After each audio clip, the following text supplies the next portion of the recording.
Ya, bismillahirrahmanirrahim. Assalamualaikum warahmatullahi wabarakatuh. Alhamdulillahirabbil alamin. Alhamdulillahilladzi bi ni'matihi tatimmus shalihat. Allahumma shalli ala sayidina Muhammad.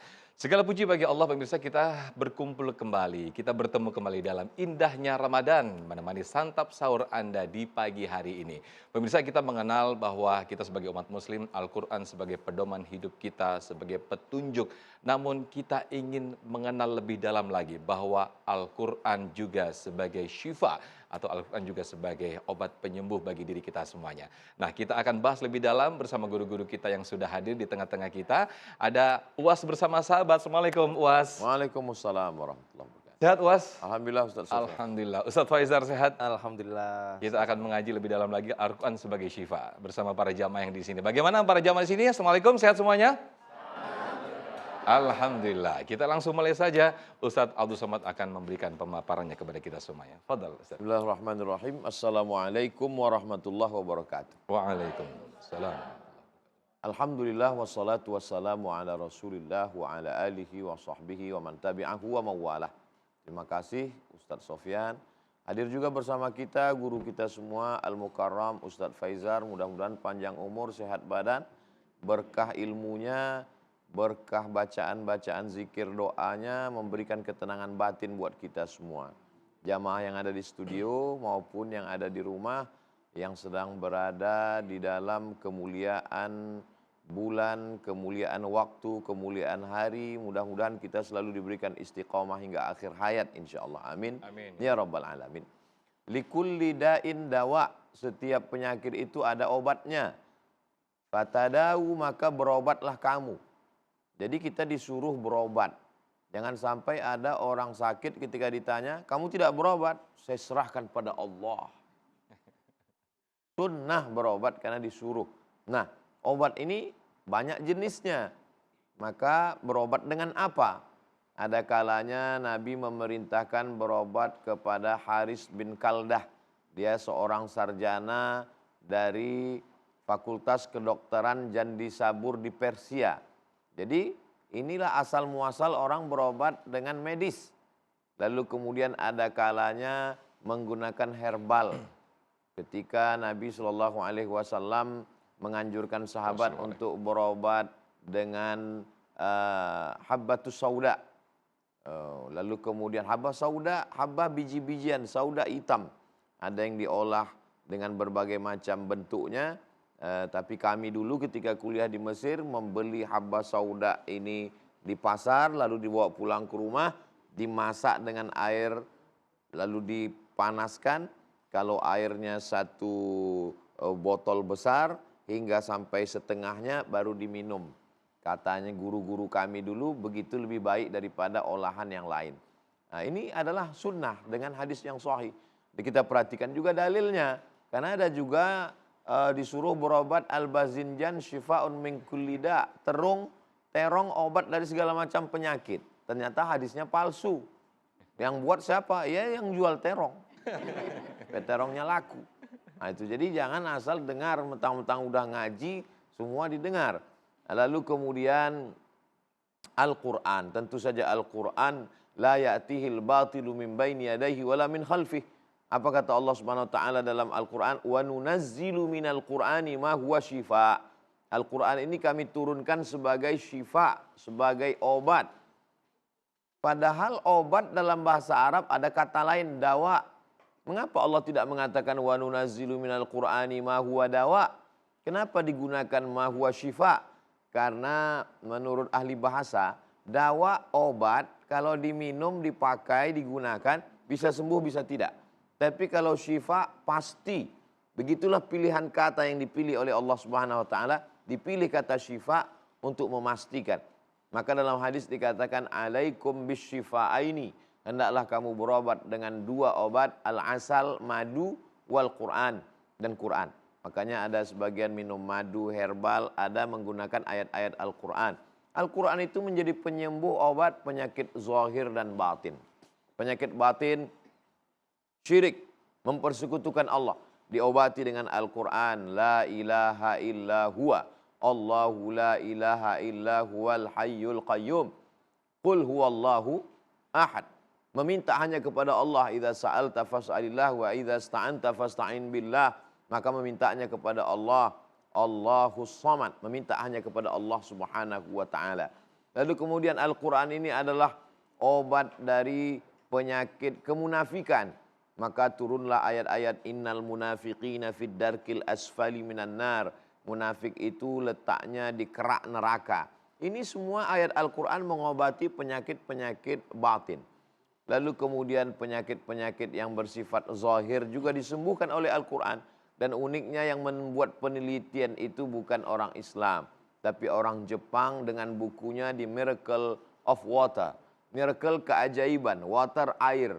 Ternyata ayat-ayat Al-Quran, zikir-zikir, doa-doa yang dibacakan ke air memunculkan molekul-molekul cahaya seperti bunga kristal yang indah dilihat dengan mikroskop besar, memunculkan sesuatu yang mereka sendiri heran datangnya dari mana. Tapi bagi kita yang beriman, bagi kita yang yakin kepada Allah Subhanahu wa taala tidak ada yang mengherankan karena Allah berjanji sanurihim ayatina fil afaq. Kami akan menunjukkan tanda-tanda kebesaran kami di alam semesta hatta yatabayyana lahum annahul haq, sampai mereka yakin bahwa yang datang ini adalah datang dari Allah Subhanahu wa taala. Ini bukan dari pikiran manusia, ini bukan dari sejarah. Ini datang dari Allah, Tanzilal Azizir Rahim. Ini datangnya dari Allah Subhanahu wa taala. Apa yang dikatakan Nabi itu bukan dari hati dan pikirannya. Wa ma yantiqu 'anil hawa in huwa illa wahyun yuha. Ini wahyu dari Allah Subhanahu wa taala. Jadi apa yang kita rasakan, apa yang kita lihat hari ini, penyembuhan dengan membacakan ayat-ayat suci Al-Qur'an. Saya menyusun satu buku judulnya Hadis-hadis Zikir dan Doa. Di situ saya muatkan beberapa, di akhir itu saya muatkan beberapa tanya jawab tentang keresahan jamaah. Apakah membacakan ayat Al-Quran sebagai penyembuh itu ada dasarnya Pak Ustadz? Jangan-jangan ini adalah bid'ah.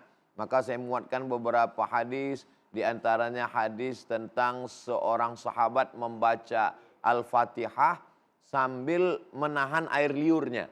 Dia baca Al-Fatihah, dia tahan air liurnya, lalu air liurnya itu dia hembuskan ke orang gila dan orang gila itu sembuh.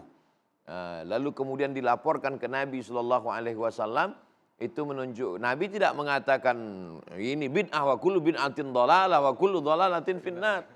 Lalu kemudian sahabat yang sedang musafir, mereka mau numpang tidur di satu kabilah di gurun pasir, tapi kabilah kepala sukunya tidak mengizinkan. Lalu rupanya sahabat pergi, tak lama setelah itu kepala suku ini tersengat kalajengking. Lalu kemudian mereka menyusul sahabat Nabi, mereka tahu ini orang-orang pilihan yang punya zikir dan doa.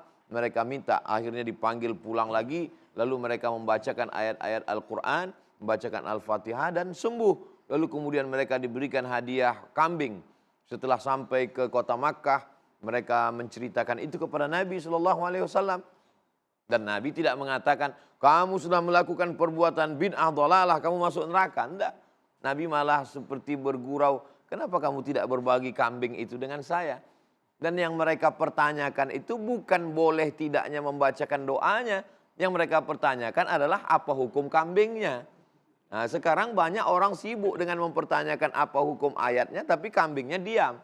Bahkan ada riwayat dari Sayyidina Abdullah bin Abbas radhiyallahu anhuma tentang membaca ayat, lalu ayatnya ditiupkan ke air, lalu kemudian dituliskan ke mangkok, lalu mangkoknya diisi air, lalu kemudian dibacakan untuk orang yang mau melahirkan, lalu dimandikan kepada orang yang sakit. Ini semua adalah ma'thur amalan salafun salih.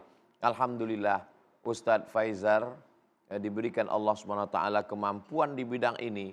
Selama ini kalau jamaah datang ke saya bertanya, Ustadz Abdul Somad masalah fikih insya Allah sesuai kemampuan bacaan kita jawab. Tapi kalau sudah terkait tentang orang yang kerasukan, diganggu setan, ingin kesembuhan, akhirnya karena kita tidak punya alternatif, kita hanya berteori orang tetap pergi ke dukun. yang namanya sudah dirubah menjadi orang pintar. Dukun jangan rubah jadi orang pintar, dukun tetap dukun. Kalau dia pintar dia tidak jadi dukun, dia jadi dokter. Nah, maka mereka ingin meminta kepada setan. Alhamdulillah para ulama membacakan ayat-ayat berdasarkan sunnah Rasulullah SAW. Turunlah pertolongan Allah. Di antara doa yang kita baca ketika khatam Quran, Allahumma arhamna bil Quran. Ya Allah, turunkanlah rahmatmu kepada kami melalui Al-Quran. Jadi turunnya pertolongan Allah itu melalui bacaan-bacaan Al-Quran, ditambah keikhlasan orangnya, ketulusan niatnya, kesucian ibadahnya, tahajudnya, zikirnya, dia orangnya wara' zuhud, tidak terjerumus kepada perbuatan haram, menghindari syubhat. Disitulah datang pertolongan Allah Subhanahu Wa Taala. Demikian Ustaz Sofyan. Baik, Masya Allah, syukran jazilan Ustaz Abdul Somad yang telah memberikan pemaparannya. Nah, di segmen berikut ini seperti apa yang tadi disampaikan oleh UAS, nanti kita akan menekankan langsung pemaparan dari Ustaz Faizar. Beliau ini spesifikasi di ahlinya di Ruqyatus Syariah. Apakah Al-Quran sebagai syifa? Kita akan lanjutkan setelah sahur berikut ini. Silakan Ustaz Faizar, Ustaz Usama, silakan kita lanjutkan lagi sahur.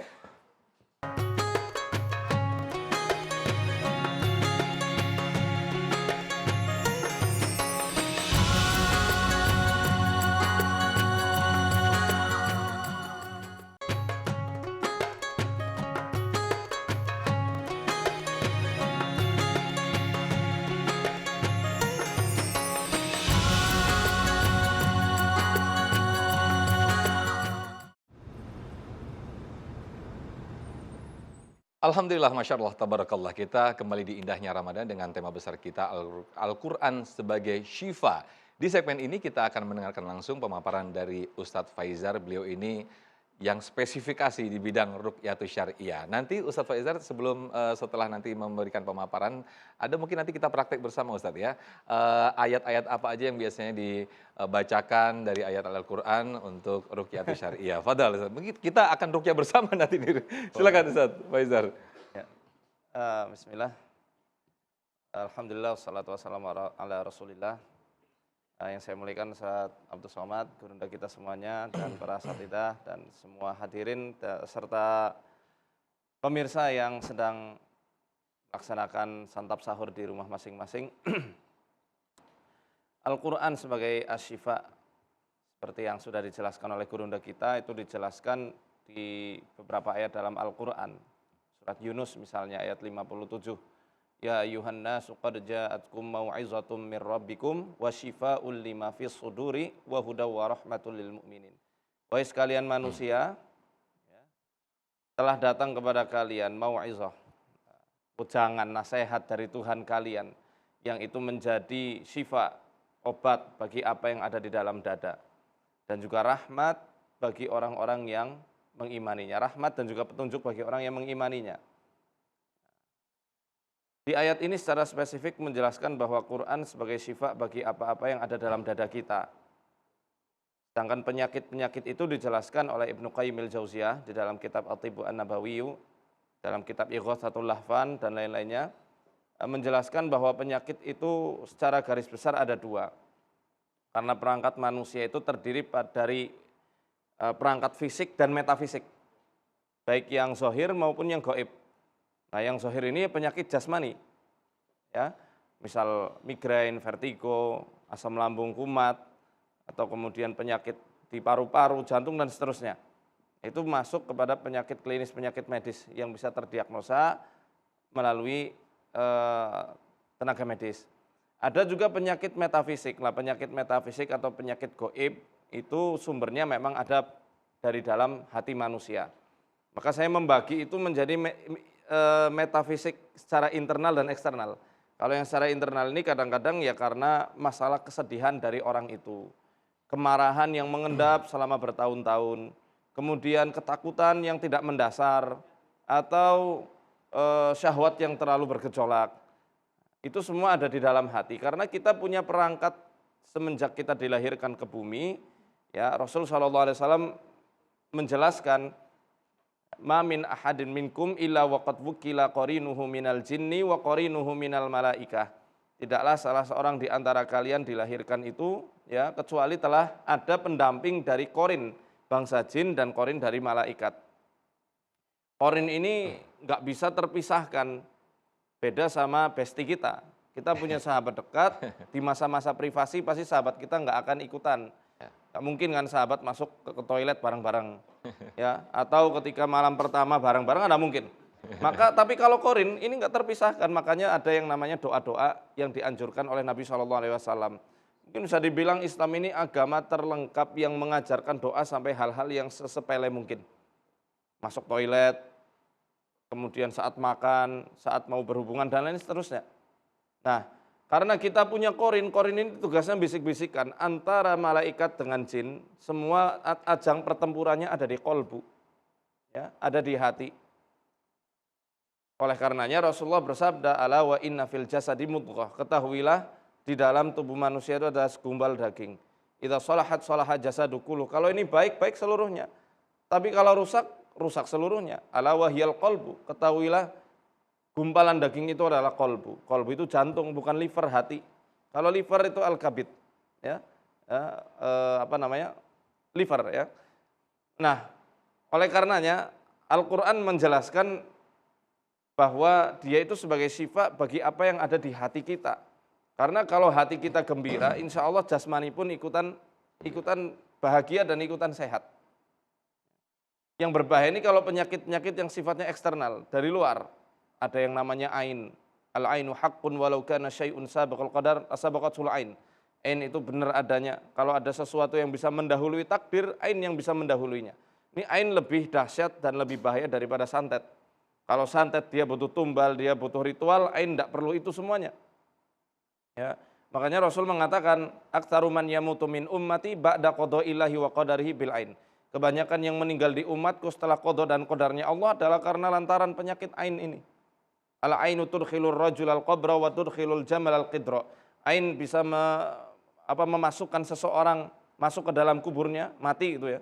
Dan memasukkan onta masuk ke dalam kuali, dimasak karena mati.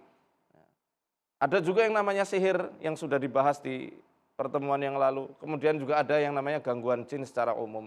Nah, Al-Quran ini sebagai sifat dari seluruh penyakit-penyakit itu. Asalkan syaratnya satu, dia harus mengimani secara sempurna bahwa dia itu diwariskan Quran dari Rasul SAW. Dan Al-Quran bukan hanya sebagai bacaan buku biasa, melainkan dia adalah mukjizat yang terjaga sampai akhir zaman nanti. Mungkin ada satu hal yang dianjurkan oleh ulama. Ibnu Qayyim al-Jauziyah mengatakan dalam kitab Miftahud Daris Sa'adah, ini bagi orang-orang yang lagi galau, mumpung lagi di bulan Ramadan, bulannya Quran, kita banyak membaca Quran, jangan lupa lihat terjemahnya juga. Karena ruh dari bacaan Quran adalah tadabbur, menghayati, tafahum, memahami. Ibnu Qayyim mengatakan, fa idza qara'ahu hatta marra bi ayatin fa huwa muhtajun ilaiha fi shifai qalbi. Kalau ada seseorang yang membaca Quran sampai dia melewati suatu ayat yang sedang dibutuhkan untuk penyembuhan batinnya, karirha walau mi'ata marrah walau lailah. Ulangi ayat itu walaupun ngulanginya harus ratusan kali atau semalaman suntuk. Nah, baik Ustaz Faizar, kita langsung praktekkan saja karena tadi disinggung bisa mengulang-ulang. Oke, mungkin bisa saya temani di tengah, boleh maju ke depan Ustaz Faizar karena tadi kita coba langsung praktek, mungkin bisa ke tengah sini Ustaz. Fadhal Ustaz. Nah, oke boleh Ustaz, kita bacakan aja ayat ataupun tadi yang antum bilang tadi Al-Fatihah, mungkin kita bareng-bareng saja begitu. Oke, Ustaz. Mungkin ayat ruqyah standar aja ya. Ya, fadhal Ustaz. Mohon izin. أعوذ بالله من الشيطان الرجيم بسم الله الرحمن الرحيم الحمد لله رب العالمين الرحمن الرحيم مالك يوم الدين إياك نعبد وإياك نستعين اهدنا الصراط المستقيم صراط الذين أنعمت عليهم غير المغضوب عليهم ولا الضالين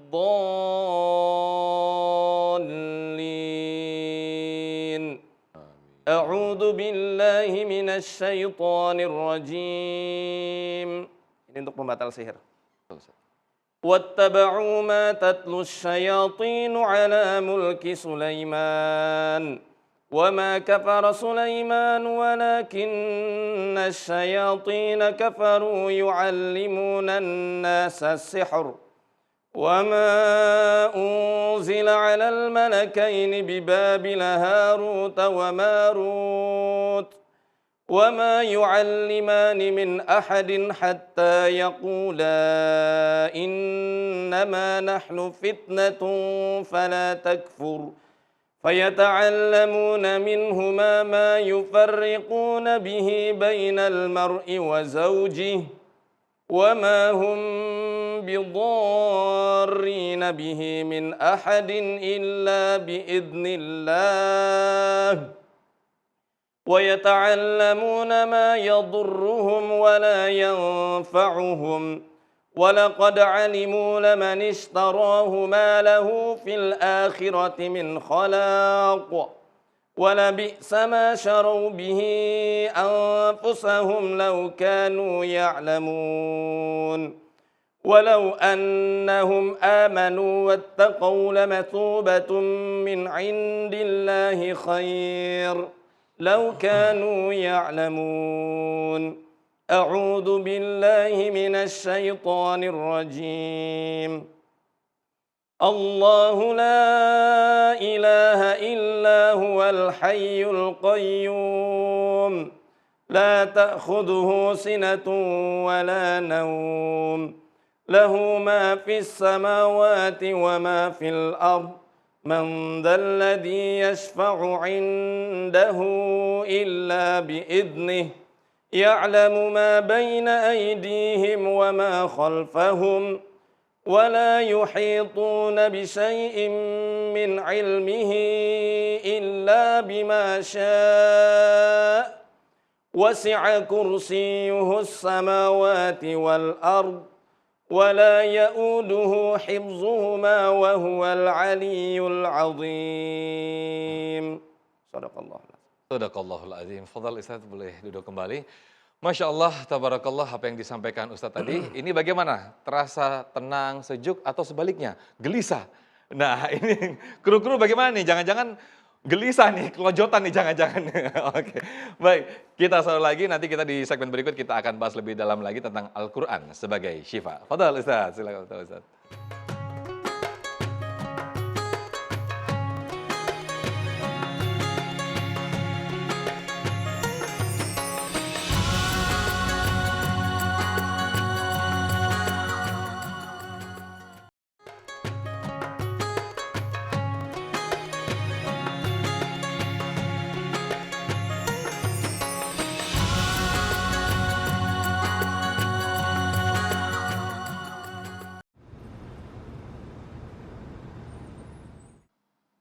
Baik pemirsa, Masya Allah, tabarakallah, kita kembali di indahnya Ramadan. Kita masih mengangkat tema yang sangat indah sekali, yaitu Al-Quran sebagai syifa. Sekarang saya sudah bersama para jamaah. Bagaimana, siapa yang mau bertanya ini, silakan? Saya. Oke, saya sudah bersama bapak-bapak, jamaah dari bapak-bapak. Ya sudah siap, boleh silakan berdiri. Bismillahirrahmanirrahim. Assalamualaikum warahmatullahi wabarakatuh. Waalaikumsalam warahmatullahi wabarakatuh. Perkenalkan, nama saya Abdul Hakim. Saya ingin bertanya mungkin kepada Ustadz Faizar, bahwa kita ketahui bahwa Al-Quran adalah syifa bagi kita semua.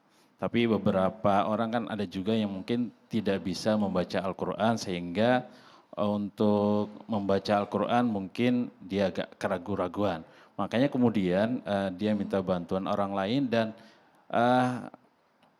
orang tersebut kemudian membeli tulisan Al-Quran yang kemudian ditempel di dinding rumahnya. Dan ini berharap juga Al-Quran ini menjadi syifa dan juga sebagai penangkal dari gangguan-gangguan setan. Bagaimana menurut Ustadz Faizar dengan kondisi seperti ini? Terima kasih. Assalamualaikum warahmatullahi wabarakatuh. Waalaikumsalam. Menarik pertanyaannya. Silakan Ustadz Faizar, nanti mungkin berikutnya saya lempar ke Ustadz Abu Samad. Silakan Ustadz Faizar. Walaupun hal tersebut tidak dilarang, ya, para ulama mengatakan kalau misal Al-Quran itu dituliskan tidak tercampur dengan wafak, tilasmun dan lain-lain, itu tidak masalah. Namun pada kenyataannya banyak sekali ayat-ayat Quran itu yang tercampur baur dengan simbol-simbol yang tidak jelas atau nama-nama selain nama Allah Ta'ala. Maka saya lebih menyarankan sekarang ada YouTube. Di channel YouTube saya juga sudah saya rekamkan itu ayat-ayat khusus tentang ruqyah, maka bisa di-subscribe lah YouTube saya itu. Jangan lupa like and subscribe ya Ustaz, and share. Ya, itu sudah ada ayat-ayat khusus pembatal sihir, kemudian ayat-ayat syifa sudah saya bacakan di channel YouTube saya. Gitu. Baik, berikutnya ke jamaah ibu-ibu. Siapa ini atau jamaah bapak-bapak? Ada yang lain? Siapa yang mau tanya? Silakan. Oke, saya ke ibu yang pakai jilbab coklat ini. Silakan ibu. Assalamualaikum warahmatullahi wabarakatuh. Waalaikumsalam. Nama saya Nurul Jalaliyah. Saya ingin bertanya, amalan apa yang bagus buat anak bayi? Terkadang kan suka nangis tuh Ustadz. Nah, kita sebagai ibu-ibu kadang bingung. Kadang ada yang bilang ke orang pinter gitu. Tapi kita pengen, karena kan katanya Al-Quran itu ada bacaan asyifa. Jadi mohon bantuannya buat amalan apa yang ada di Al-Quran, ayat apa, biar kita sebagai ibu-ibu bisa tenang kalau menghadapi bayi yang sering nangis. Iya. Terima kasih. Baik. Lapar kali Bu, bayinya Bu. Assalamualaikum warahmatullahi wabarakatuh. Lapar kali Bu. Atau suaminya jangan-jangan nangis terus. Saya persilakan terlebih dahulu. Uas, silakan Uas. Betul kata Ustadz Sofyan. Jadi boleh jadi bayi itu haus. Jadi kalau bayi menangis itu hanya 3 kemungkinan. Haus, lapar, atau dia buang air. Kalau sudah diperiksa itu aman, sudah disusukan, sudah pampersnya sudah diganti, tidak juga berarti baru ada gangguan. Jadi itulah tadi kita tidak serta-merta langsung berpikir irasional. Dikit-dikit jin, dikit-dikit jin. Nanti kalau kita tidak cek dulu, langsung saja kita putarkan suara Ustadz Faizar di channel YouTube beliau. Kita putarkan, anaknya nggak berhenti, yang disalahkan Ustadz Faizar. Ustadz Faizar pula. Padahal yang salah. Jadi kita rasional dulu. Nah, setelah itu baru ada gangguan, maka kita perdengarkan ayat. Kalau saya sendiri, anak saya dari sejak istri mengandung sampai sekarang, MP3 Quran itu tidak pernah berhenti, non-stop. Karena saya yakin dengan hadis Nabi SAW, kalau dibacakan surat Al-Baqarah di rumah itu, maka tidak didekati oleh jin, setan, dan gangguan. Lalu kemudian dikhatamkan Al-Baqarah, diulang terus Al-Baqarah, atau surat-surat pilihan. Kalau dulu mungkin kita datang ke Ustadz, Kiai, kita rekam MP3, kita pulang, kita perdengarkan. Sekarang Alhamdulillah dengan kemudahan kecanggihan teknologi, langsung kita tulis saja www.youtube.com, tulis di search itu Ustadz Faizar. Langsung dengarkan suaranya.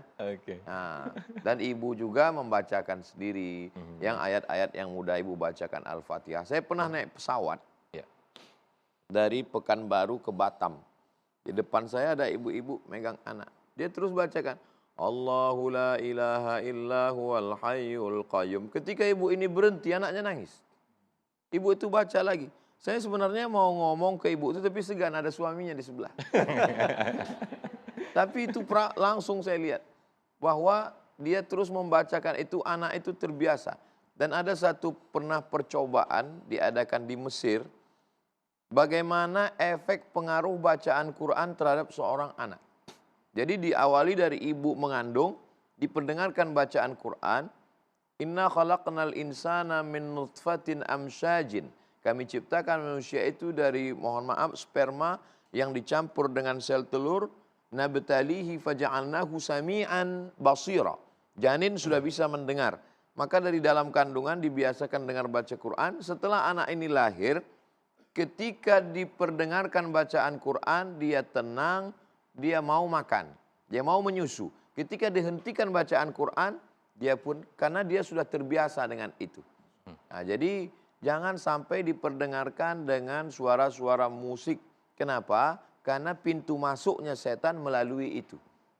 Tentu saja kalau musik itu mengandung kebaikan, ada solawat di dalamnya, seperti buku fikih musik yang ditulis oleh Syekh Yusuf Al-Qardawi, maksud musik di situ adalah musik yang batil, yang mengajak. Ada musik yang ngajak bunuh diri, musik bagian pesan dari setan, na'udzubillah. Kita kembali kepada tuntunan Al-Quran. Demikian Ustaz Sofyan. Baik, jadi sebetulnya kembali ke proporsional ya Ustadz ya. Jangan dikit-dikit irasional, dikit-dikit jin. Nanti jinnya tertuduh terus marah, kita kesambet pula lagi ya Ustadz. Silakan Ustadz Faizal, mungkin ada tambahan nih Ustadz. Ini unjuk rasa ya. Unjuk rasa ya kan, diserang bareng-bareng. Silakan Ustadz Faizal.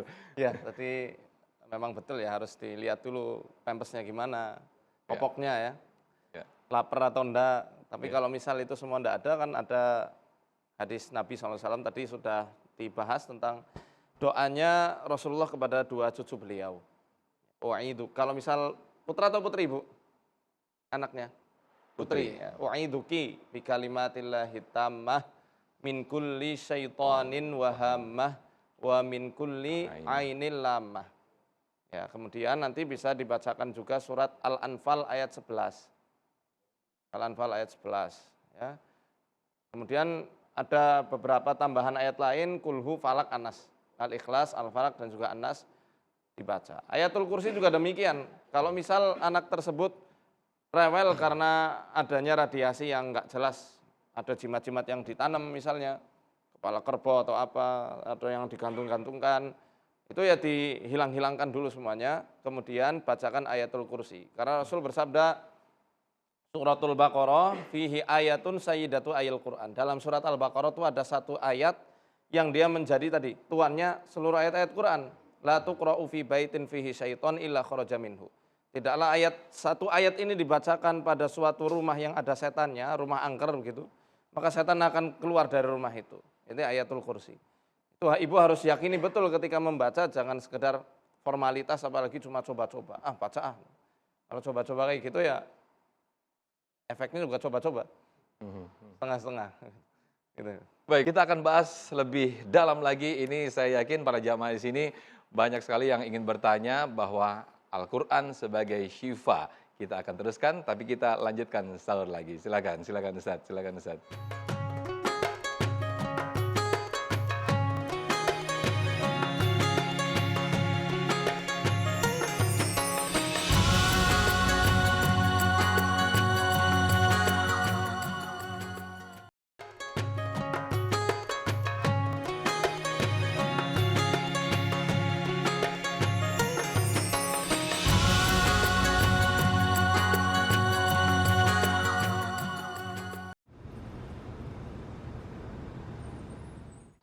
Baik, alhamdulillahirrahmanirrahim, kita kembali di indahnya Ramadan dengan tema besar kita Al-Quran sebagai syifa. Dan sekarang saya sudah bersama jamaah dari bapak-bapak ini, para ikhwan. Silakan boleh berdiri, ini ya tadi yang sudah siap dengan pertanyaannya, boleh langsung disebutkan namanya dan diajukan pertanyaannya. Silakan Bapak.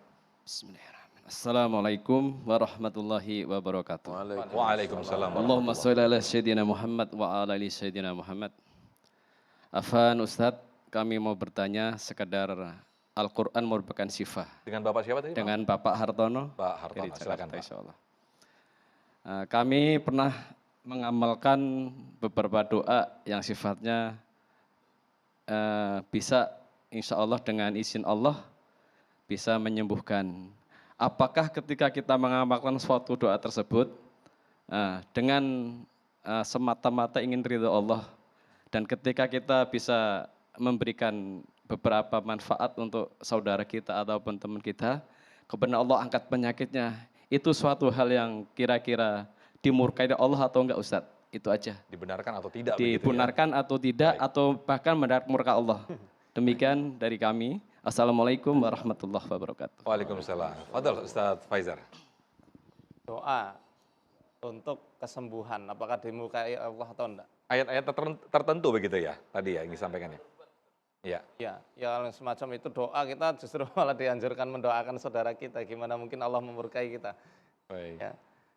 Bahkan Rasul mengatakan kan, man istata'a minkum an yanfa'a akhahu falyanfa'. Barang siapa yang di antara kalian mampu menyalurkan kemanfaatan untuk saudaranya, hendaklah dia melakukannya. Kalau kita bisanya dengan doa, ya dengan doa.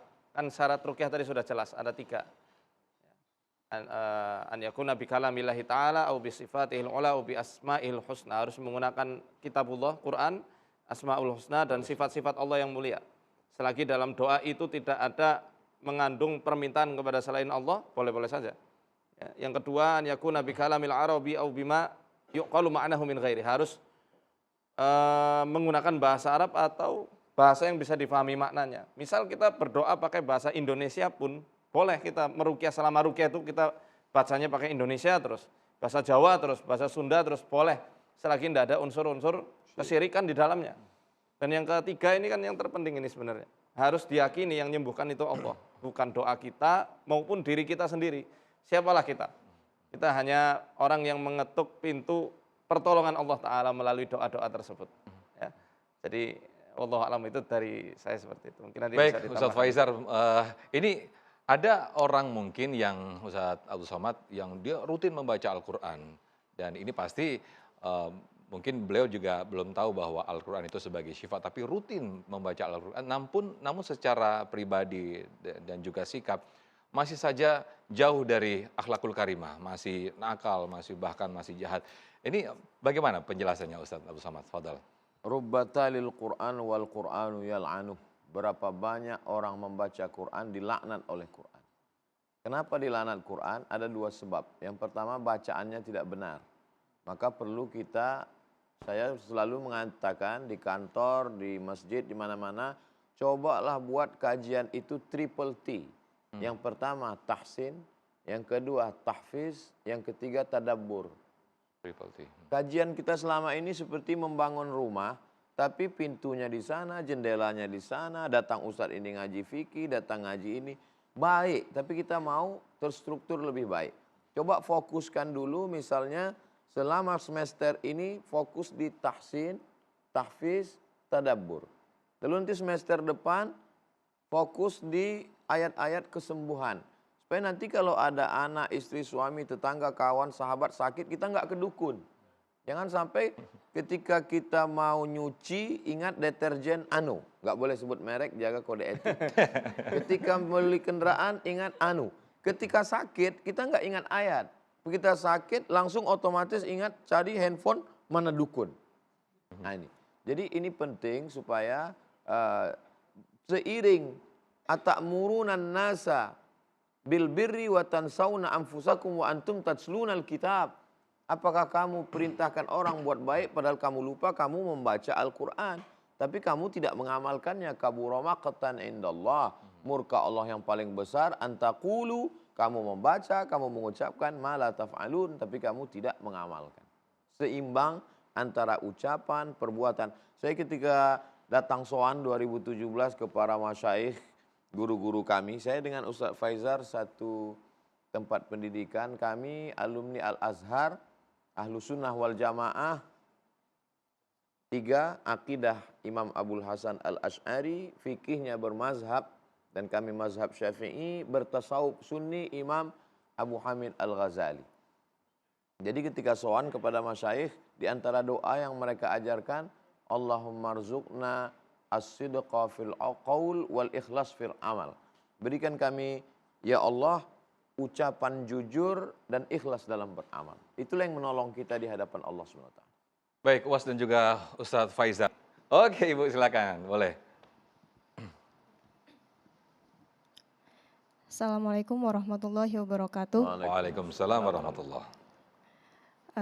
Ini pertanyaan berkaitan dengan diri saya sendiri, Ustadz. Untuk amalan-amalan syifa, kebetulan saya sudah berkeluarga itu 4 tahun dan belum dikaruniai keturunan. Sebelumnya sudah pernah diberi beberapa amalan oleh ustadz saya juga, dan memang beliau mengatakan jika selama beberapa hari ke depan gitu tidak juga, maksudnya masih belum juga, mungkin takutnya ada sihir gitu. Beliau pernah menyampaikan seperti itu. Pertanyaannya adalah apa benar jika memang belum gitu ya, belum dikaruniai, atau memang adakah sihir atau bagaimana? Mohon demikian. Terima kasih. Dengan Ustaz. Ibu siapa tadi, mohon maaf? Wulan. Ibu Wulan, Iya, terima kasih. terima kasih Silakan, Ustaz. Ustadz Assalamualaikum Faizar, warahmatullahi wabarakatuh. Fadal, Ustadz Faizar, mungkin nanti bisa Ustadz, ditambah. mohon izin saya ngecek kondisi kesehatannya. Oke, boleh Ibu.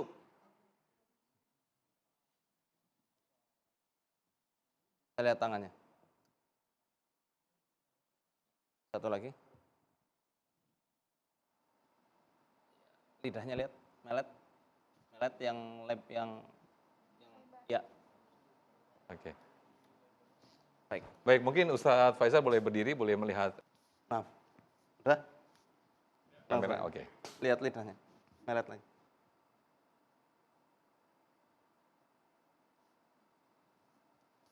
Kalau dilihat tadi dari kondisi tangan sama lidahnya, ini Ibu ada masalah juga di area tulang pinggulnya. Sini, sering sakit, nyeri boyok. Benar? Iya. Kemudian nanti hindari junk food ya.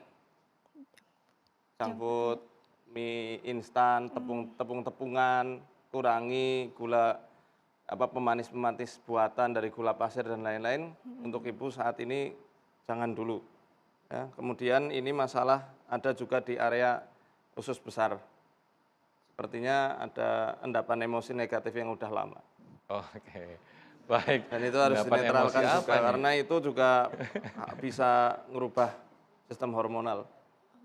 Ya, Baik.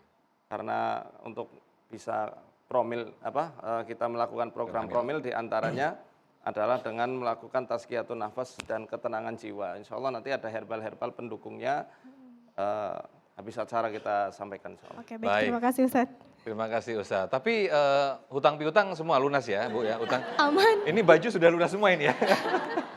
Jangan-jangan endapan hutang saya sih. Kalau terlebihnya saya kalau endapan hutang. Bukan sihir ya, kalau maaf itu tadi saya tambahkan, ini bukan sihir. Lebih ke medis ya Ustadz Iya. ya. Oke, jadi Dan memang ada kondisi- beberapa yang memang harus diperiksakan secara medis ya Ustadz ya. Baik. Ustadz Abdul Somad, terima kasih. Jazakumullah khairul jaza. Ustadz Faizal, terima kasih atas waktu dan juga tausiahnya.